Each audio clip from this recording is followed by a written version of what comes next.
Fala pessoal, tudo bem com vocês? Hoje, dia 23, quarta-feira de julho, bora para nossa análise diária? Bem, bora começar aqui pelo DXY. Galera, o DXY é bem verdade que na abertura de mercado dele, ele abriu num gap de alta, mas depois ficou trabalhando flat, né? Ele ficou trabalhando flat um pouco mais para alta, né? Ele ficava 0,20, 0,10, 0,20. E depois nós tivemos, né, obviamente, aqui no calendário econômico, nós tivemos vendas de imóveis, né? E o dado, ele veio negativo, né, galera? Veio, de forma geral, veio negativo, o que é ruim para a economia americana. O que foi que aconteceu com o DXY, né? Por mais que estejam sendo negociados, tá, pessoal? As tarifas ali no Japão, a bolsa asiática, deixa eu mostrar aqui para vocês. O Nikkei, olha só, 5,30 de alta, por causa do que o acordo foi feito um acordo americano, né? Um acordo ali do Japão, tá? Mas mesmo com esse sentimento, o DXY ele desceu um degrau, né, pessoal? Ele estava segurando aqui no 97 bola bola, né? Aqui a gente tem 97 bola bola, bola bola bola, né? E depois ele desceu, né? Ele estava segurando o POC até então, tá aqui em cima, literalmente em cima, né? Mas aí depois do drive de mercado, inclusive ele voltou, que isso aqui é um sinal de venda, né? Ele sai o drive de mercado, né? O mercado ele pega uma certa tendência, depois volta e continua, né? Então o DXY fez a mesma coisa, ainda voltou no POC de novo e a gente teve um movimento mais forte. Aqui de venda, o que aconteceu com o nosso DXY? Olha só, pareado, né, galera? Então o nosso DXY, né? Ele, que é a nossa taxa externa, contribuiu para que o dólar ele caísse, né, galera? E mais os juros, pessoal. Olha aqui, os juros, galera. Então, os juros ele ficou flat, né? Bem verdade que a ponta mais longa e a ponta média ficaram positiva, tá? Positiva, um pouquinho mais flat. E a ponta curta, um pouquinho mais flat, positiva e negativa, né? Neutra, né? Trabalhando de forma mista. Mas depois os DIs, olha só, eles começaram a perder força, tá? O que aconteceu? Bolsa para cima, câmbio para baixo, né? Então, dólar futuro, pessoal, hoje a gente teve compra e vendas boas, né, no dólar. A gente teve aqui o câmbio abrindo sem muita oscilação, né? Mas ele já veio para dentro aqui. Olha só como ele ficou preso aqui em cima da máxima da CME e da mínima da CME, né? Então ele vem para cá, para essa região. Para cá é uma região, inclusive, que é cara, porque nós temos aqui o CME, máximo CME e BRLT, né? Só que aqui a gente tem uma região muito conflitante, né, pessoal? Uma região muito conflitante, porque aqui a gente tem o nosso POC e essa região de contrato aqui, que é muito forte mesmo do nosso contrato, né? Qual é o contrato que a gente está trabalhando? Se eu não me engano, é o que, né? Q25. Então, eu entendo que os juros perdendo a força, é melhor a gente procurar estar vendido no câmbio, né? Então ele perdeu essa lateralidade aqui, né? Logo quase nas 10 horas, né? Das 9 às 10. Olha só como ele trabalha. Aí a ação institucional entrou, né? Jogou o câmbio um pouco mais para baixo, fez a primeira Petax, né? E o spot a gente tem aqui, inclusive, deixa eu mostrar aqui para vocês. Nós temos uma Petax, olha só, 3 Petaxes sem uma oscilação mínima, né? Oscilação de meio ponto de uma para outra e depois de 2 pontos. E isso aqui lateraliza o câmbio, né? Depois que ela pegou força, né? Que ela realmente desceu 20 pontos e meio. Aí o nosso casado tá de 10,10, né? E no nosso estudo sugerido, que é meio-dia, nós erramos 5 pontos da diferença, né? Que é dessa Petax para o nosso estudo sugerido. O spot do dia, o nosso D0, está em 53,5 praticamente, né? Que obviamente eu já coloquei aqui, né? 53,5. Ele já quase tocou, né, pessoal? E tá pegando um pouco mais força na tendência de baixa, né? Tá agora 0,55 de queda. Mas o que eu quero frisar aqui para vocês, olha só como ele só vai no preço futuro, né?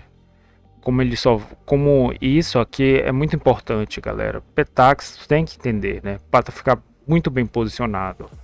Então a gente tem aqui, né? Também a taxa máxima de câmbio, taxa mínima de câmbio, né?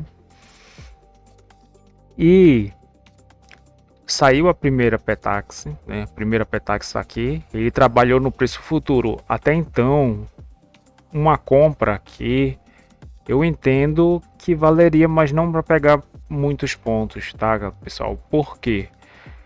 Porque a tendência era de baixa, né? E além disso, ele estava, se nós formos olhar aqui no nosso, aqui, deixa eu mostrar para vocês o nosso câmbio aqui por um minuto, né? Então a gente vê aqui que toda vez que o câmbio caía, olha só, aumentava a densidade, né? A agressão por um minuto. Aí ele caía, aumentava, né? Aumentava aqui a agressão aqui, ó. Caía, aumentava a agressão. Depois caía, aumentava um pouquinho mais a agressão, subia, até aqui teve um fluxo um pouquinho mais interessante, mas depois começou a cair, olha só. Inclusive os maiores movimentações, né? Volume por tick por um minuto, obviamente, foi na venda, né? Então o nosso dólar aqui ele estava realmente vendedor, né, pessoal? Ele estava vendedor. Os juros, né, tava caindo, então o nosso DXY caindo, que é a nossa taxa externa, o câmbio ia cair, tá, galera? Não tem jeito. Então saiu a segunda Petax, não teve grande oscilação, como eu já mostrei aqui para vocês, né? Se bem que os compradores eles ficaram defendendo o preço aqui, né? Entre essa liquidez, o POC, né? E eu acho que tá o ajuste aqui, né? Aqui, ó, POC, ajuste, né? E a liquidez maior do contrato. Então ele estava balizando entre a Petax futura e o ajuste e o POC.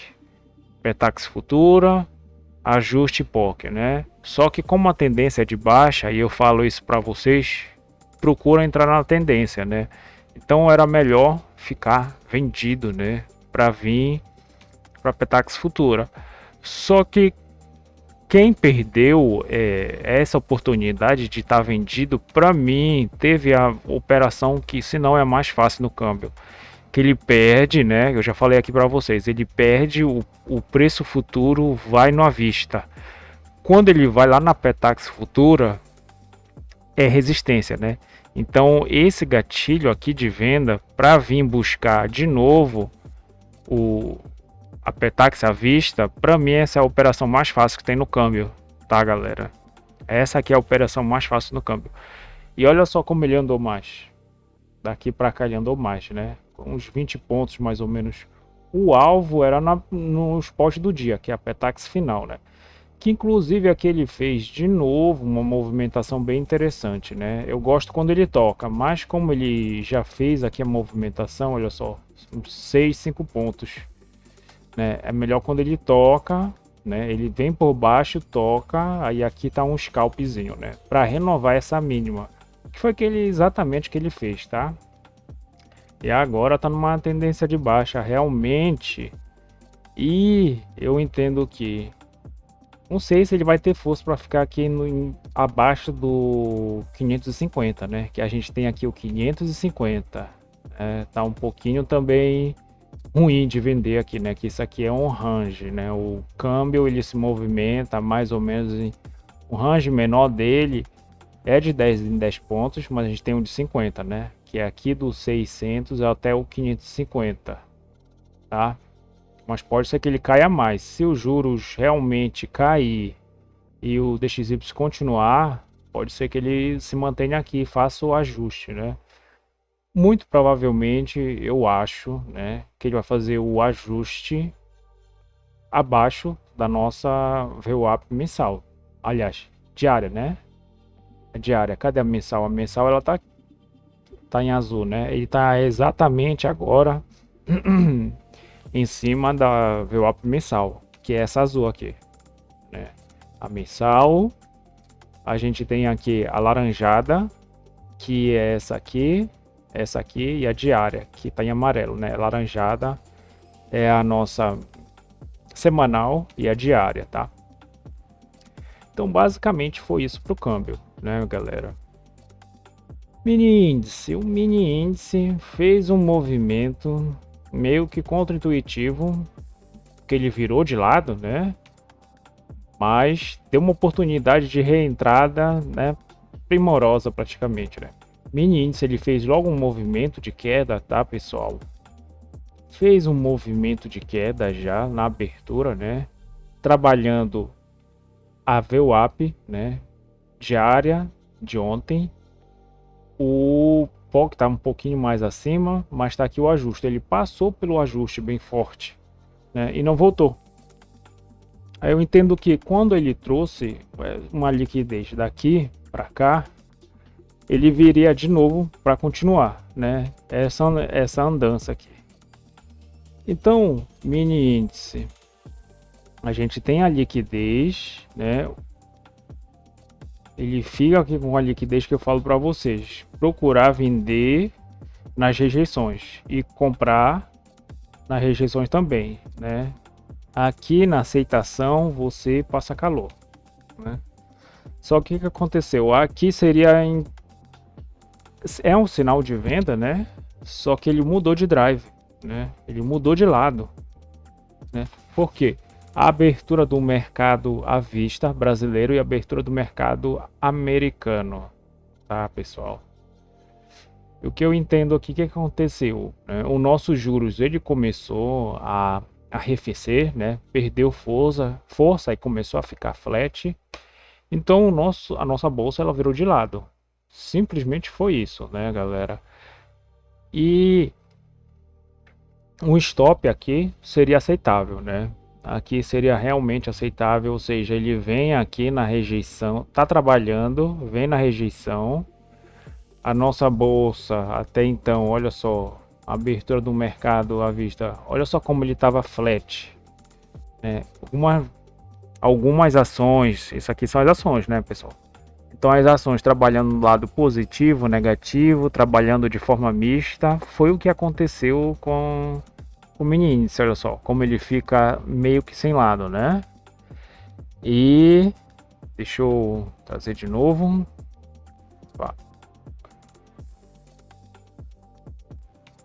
Deixa eu tentar trazer aqui. Vou ver se não tá aparecendo. Tá. Mas vocês viram a ação como elas estavam, né? Depois eu vou dar uma olhada nisso.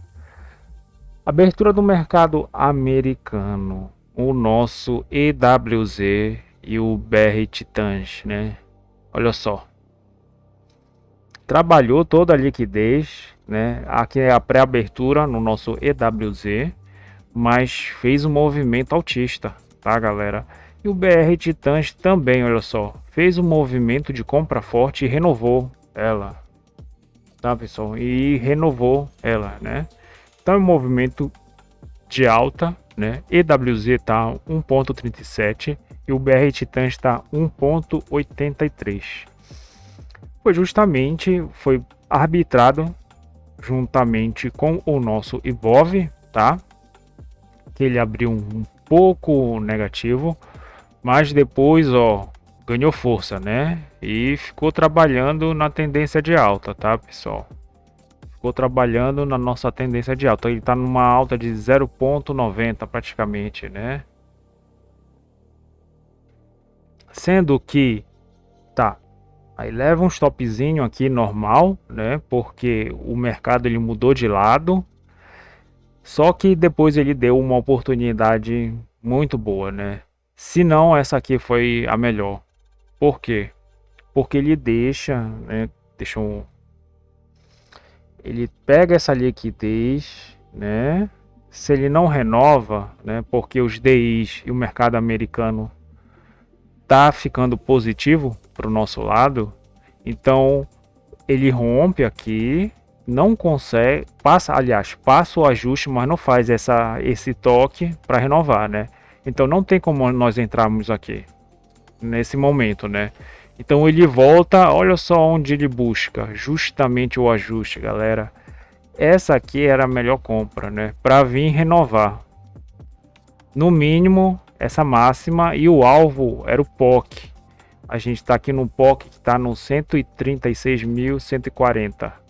Ele foi lá justamente, tocou e depois voltou, né? Que essa aqui é uma região de liquidez forte. Sendo que a do contrato mais forte, né? Tá bem aqui em cima, né? A região mais forte de liquidez do nosso contrato, né? Que o mini índice ele tem 2 meses, né? O nosso câmbio é apenas um mês. Então, galera, fez uma movimentação bonita aqui, né? Então ele cria liquidez, né? Aí tem uma liquidez maior aqui e uma liquidez maior, sendo que o POC está aqui. Então ele volta justamente no ajuste para renovar, né? Aqui ainda daria uma compra, né? Aqui ainda daria uma compra para vir pelo menos desafiar esse topo, tá? Aqui, depois que ele fez esse movimento, né? Mas é bem interessante esperar, né? Justamente o pullback, né? Então, quando levar um stop é normal, mas tem que esperar o movimento, né? E continuar com a tendência do mercado. Aqui o mercado ele virou, né? Aqui ele era vendedor e aqui ele começou a ficar comprador, tá? Mas qual foi o entendimento? Justamente a abertura das nossas ações começaram a pegar uma movimentação, né, lateral, mas depois os juros começaram a cair, que puxaram as ações para cima e mais a abertura do mercado americano, que puxou mais ainda para cima, né, as nossas ADRs. O que faz com o nosso mini índice? Sobe, né? Então a gente tem que entender o mercado por janelas operacionais, né? E estopar rápido, tá? Estopar rápido, né? Então tá vendido aqui, leva um stop mesmo, né? Leva um stop, não tem problema. Depois muda o conceito, né? Ele deixa uma movimentação mais forte. Olha aqui o fluxo de dinheiro aqui, ó. Fluxo de dinheiro mudou literalmente, né? Depois espera ele ficar barato, no pullback entra e vai para o nosso alvo. O alvo era justamente o POC de ontem, inclusive que ele passou em 0,5%, né, pessoal? Então hoje o mini índice ele fez uma movimentação bem interessante, né? Aqui um pouquinho mais contra-intuitiva, que ficou um pouquinho mais brigada por causa dos nossos DI e ações que não pegavam uma movimentação até então realmente, olha só como estão os DI, meio flat. É bem melhor que a gente não opere, tá? A verdade é essa. É bem melhor que traders menores não operem, porque é interessante quando tudo tá caindo aqui. Aí é bom para nossa bolsa, né? Aí o movimento é mais forte e para o câmbio pior. Então é bem interessante quando a curva, os vértices dos juros, eles estão só de um lado, de outro. Quando eles estão assim, a gente tem esse cenário aqui, que é um cenário meio misto, que nós temos que usar o fluxo fino, né? Essa parte aqui do Trade Location, ela te ensina a entrar, né? E é o que eu justamente preconizo para todos os ativos, tá, galera? Não tem como fugir. Então é o Trade Location mais o Price Action, né? O novo observar o preço, ele tende a fazer movimentações, né, conforme ele vai interagindo com os níveis de preço, né? Só que tu tem que saber a microestrutura do teu ativo, né? Porque aqui é diferente, câmbio diferente. A gente tem a Petax, mini índice, nós temos aqui, olha só, não tem como tu sair do câmbio e vir para o índice, né? Que é outro entendimento, né? Aqui são fundo de multimercado, fundo de pensão, né? Fundo de renda fixa. E aqui tem, a gente sabe que são os arbitradores, hedge, especuladores. Então são esses os players de mercado que fazem as movimentações em cada ativo, tá, galera? Então eu espero que vocês tenham gostado, pessoal. Deixem um like aí, não só neguem um like, tá, galera? Não só neguem um like. E se inscrevam no canal. Qualquer dúvida, deixa um comentário, né? Deixa um comentário aí. E é isso, pessoal. Valeu. Até mais.